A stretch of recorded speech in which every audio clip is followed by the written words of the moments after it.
Hola, ¿qué tal? Te doy la bienvenida a Hablemos de. Yo soy Corso Miranda.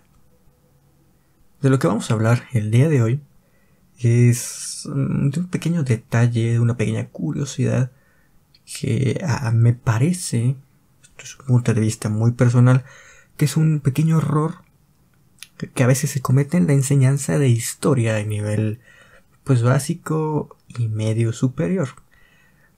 Quiero recalcar que en general no afecta al proceso de aprendizaje histórico y tampoco afecta el aprendizaje per se. Sin embargo, es importante, a mí me parece interesante e importante aclarar esto.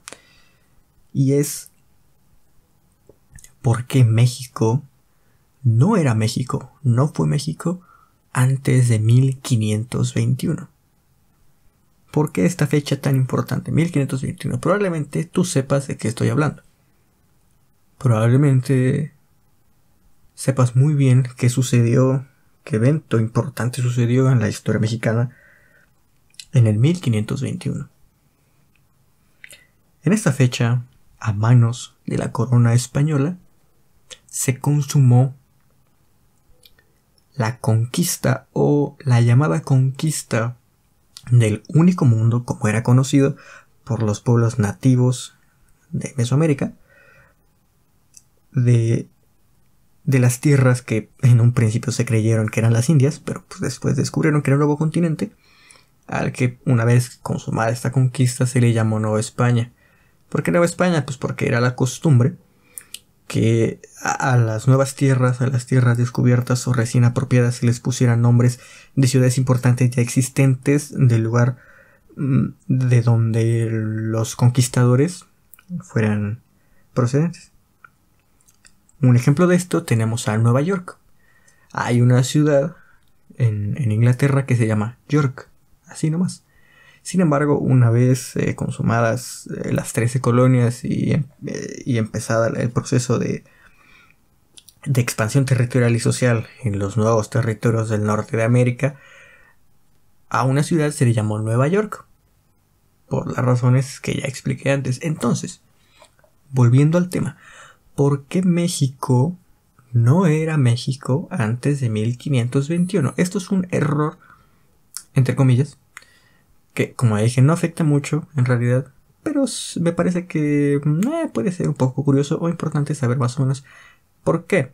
A veces hay licencias en la enseñanza de historia que se pueden pasar por alto. Hay muchas otras que no, y desgraciadamente ya son producto de la repetición más que del análisis.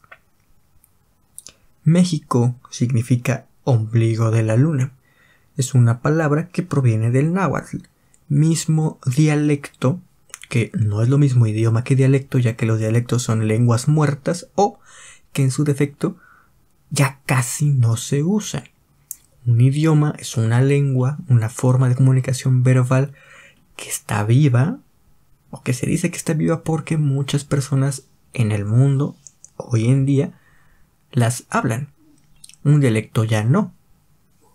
Es una lengua semi muerta.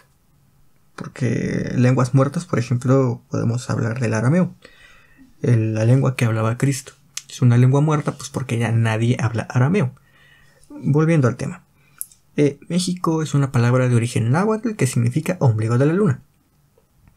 Pero este nombre se le otorgó al país una vez consumada la independencia, todo este periodo de liberación del yugo de la corona española. Digamos que el territorio mexicano tuvo 3 nombres durante todo su proceso de consolidación como una nación libre e independiente. Su primer nombre fue, que ni siquiera era un nombre como tal, no era el nombre de un país, sino de una ciudad, Tenochtitlan. Yo sé que ya has oído infinidad de veces este nombre y sabes a qué me refiero, a qué ciudad me refiero. Sin embargo, muchas veces solo se le llama así, Tenochtitlan. Sin embargo, por los mexicas, por los pueblos oriundos de esta parte o aledaños o que estaban bajo el vasallaje de los mexicas, llamaban a esta ciudad pues la Gran Tenochtitlan, el único mundo, la ciudad de oro, en general, de muchas formas. Sin embargo, la forma más formal era llamarle Tenochtitlan, el único mundo, como era conocido pues por los mexicas, por los nativos americanos de Mesoamérica. Entonces, vienen estas embarcaciones de expediciones, estas expediciones por parte de la corona española que llegan por el sur de América, que de hecho Cortés desembarca en Veracruz, y a partir de ahí es que empieza su viaje hacia el centro de la República, guiado por los rumores de que existía una ciudad cuyos techos y pisos eran de oro. El oro era un metal precioso, muy, muy apetecido y muy valorado en la Europa de la Edad Media. Aquí no tanto, porque como había mucho, pues naturalmente su valor intrínseco disminuía, ya que la cosmovisión de los pueblos nativos, digamos que les otorgaba o les hacía creer que el valor estaba en otras cosas, no solo en esas hojuelas que ellos les llamaban, o ellos decían más bien que eran los desechos de los dioses. Por eso es que sí, eran medianamente valorados, pero no tanto como lo eran en Europa, ya que pues ¿quién querría atesorar poposita de dioses? Que tienen un valor, porque son de dioses, pero no tanto porque es poposita de dioses. El oro, eso está natural, parecen hojuelas, son como que piedritas chiquitas, a veces, depende del tamaño, ¿no? No siempre son chiquitas, pero sí tienen forma de, pues más o menos eso, ¿no? De desechos. Entonces por eso es que no era tan apreciado, a diferencia de pues la cosmovisión europea, ¿no? Bien, una vez consumada en el 1521 la llamada conquista, mal llamada conquista de México, que debería ser llamada conquista de Tenochtitlan, la corona española manda un virrey. ¿Qué es un virrey? Pues es básicamente el representante del rey en un territorio recién conquistado o en un territorio determinado. Es la máxima autoridad en estas nuevas tierras. Sin embargo, no está por encima, ni siquiera al mismo nivel del rey, su representante y el máximo gobernante en las nuevas tierras. Entonces la corona española manda un virrey a la Nueva España, pues porque dijeron, hemos descubierto unas nuevas tierras, ¿qué nombre les ponemos? Vamos a ponerles, vamos a ser muy creativos, Nueva España. ¿Les parece bien, señores del Consejo Político de la Corona Española? Sí, nos parece bien, perfecto, se va a llamar Nueva España, la Nueva España. Ese es el segundo nombre oficial de lo que hoy es México. Este nombre de la Nueva España fue oficial durante la colonia, durante varios siglos.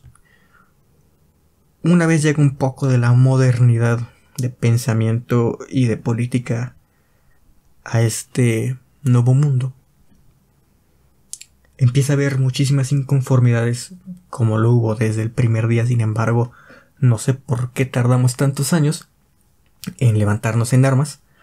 Y ahí te va, un dato curioso de la independencia es que el padre de la patria, don Miguel Hidalgo, solo luchó alrededor de 6 meses en una guerra, una lucha de varios años. Ahí es cuando hay que replantearnos un poco la importancia de ciertos personajes en nuestra historia, porque hay algunos que consideramos como villanos, que realmente no lo eran, solo jugaron las cartas que les tocaron, y otros que consideramos héroes intocables, y que realmente solo estaban viendo un poco por los intereses de personas de su clase. Sin embargo, ese es tema que abordaremos en otro capítulo. Dato curioso de la conquista, no me desvío más. Y es que en el grito, el famoso grito de independencia, al final de pues todo lo que se grita por costumbre, lo que conocemos que se grita por costumbre, Miguel hizo un grito, hizo un llamado, dijo unas palabras haciendo referencia más o menos algo como viva la corona española. Realmente en un inicio lo que se quería con la independencia de México es dejar de rendirle cuentas o de estar bajo el mando de la corona española, pero no ser tan independiente, o sea, seguir perteneciendo, ser como aliados de la corona española, sin embargo ya no ser una colonia más que tenía que mandar tributo, quinto real y todo ese tipo de cosas. No se quería como tal independizarse. Eso vino ya después con la unión de distintas castas sociales, las más bajas, desde luego, y vino toda esta reformulación de lo que se quería o se pensaba que iba a ser la independencia mexicana. Entonces, una vez se consuma la independencia de México, o de la Nueva España, dicen, ok, ya no pertenecemos a la colonia española, por lo tanto no podemos seguir llamándonos Nueva España, pues porque sería una semejante incongruencia, ¿no? Entonces, ¿cómo nos vamos a llamar? Para que el mundo en general nos tome en cuenta como una nación libre, independiente y económicamente activa y poderosa, debemos tener un nombre propio. Y a partir de ahí es que empieza a haber una lluvia de ideas, serie de investigaciones y bueno, al final se quedó como México, el ombligo de la luna. Y es así, es gracias a todo esto que es un pequeño error, un poco pero que para las personas que nos gusta la historia es sumamente delicioso platicarlo y hablarlo, del por qué México no era México antes de 1810, mucho menos antes de 1521 y mucho menos antes de esa fecha.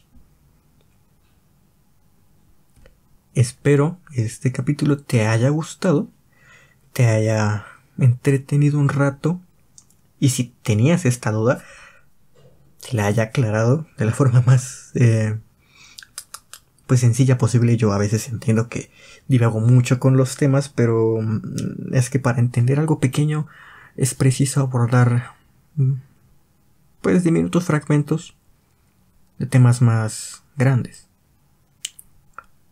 De todas formas, si es preciso, también podemos platicar más adelante de otras curiosidades de la historia de México, como dejamos en el aire ese tema de los héroes y villanos de nuestra historia. Pero bueno, ya voy a detener aquí vamos a concluir ya aquí el capítulo del día de hoy. Espero te haya gustado mucho. Recuerda que si quieres apoyarme, puedes dejar algún comentario con una crítica constructiva o destructiva. No hay falla. Yo aguanto. Y créeme que lo leeré, lo responderé. Y si te apetece, puedes suscribirte, activar la campanita. Ya todos sabemos, ese proceso se repite en casi todos los videos de YouTube que tú te puedas encontrar. Y bueno, básicamente eso será todo. Muchas gracias. Esto fue Hablemos de. Piénsalo.